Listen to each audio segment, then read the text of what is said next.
बोध कथा में आपका स्वागत है। मित्रों, मानव के सुखमय जीवन के निर्माण में पशु पक्षियों का भी बड़ा योगदान है। हमारे घर आंगन में एक नन्हा जीव गौरैया अक्सर देखा जाता है, जो सौभाग्य का सूचक माना गया है। बात त्रेता युग की है, श्री राम के समय की है।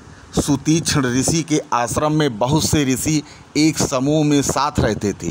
उस समय रावण के सैनिकों द्वारा आतंक फैलाया जा रहा था। ऋषि मुनियों पर भयानक अत्याचार हो रहा था। राक्षस मार पीट कर ऋषियों को फेंक देते थे, जिससे हड्डियों का ढेर लग गया था। एक दिन की बात है, सुतीक्ष्ण ऋषि के आश्रम में ऋषि मुनि कुटिया में निवास कर रहे थे। रावण के आतताई सैनिक आश्रम में आए और उन्होंने वहां आग लगा दी। उनके आतंक से ऋषि मुनियों में हाहाकार मच गया और वे आग बुझाने का प्रयास करने लगे।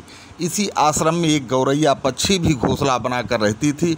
वो भी च्यूं च्यूं चिल्लाकर इधर उधर भागने लगी, क्योंकि उसने अपना घोंसला कुटिया में ही बना रखा था और कुटिया के साथ ही उसका घोंसला भी जल गया था।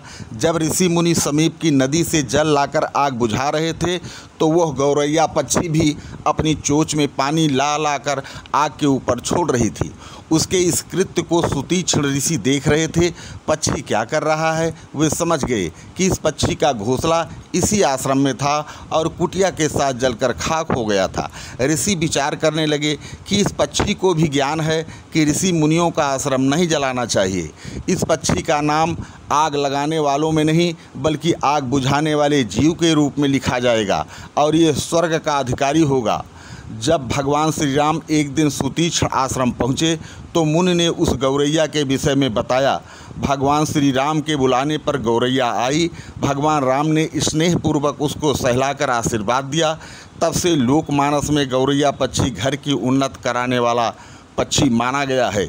इसलिए पक्षियों का संरक्षण बहुत ज़रूरी है और इन्हें सुरक्षा दें, इनके दाना पानी की व्यवस्था करें।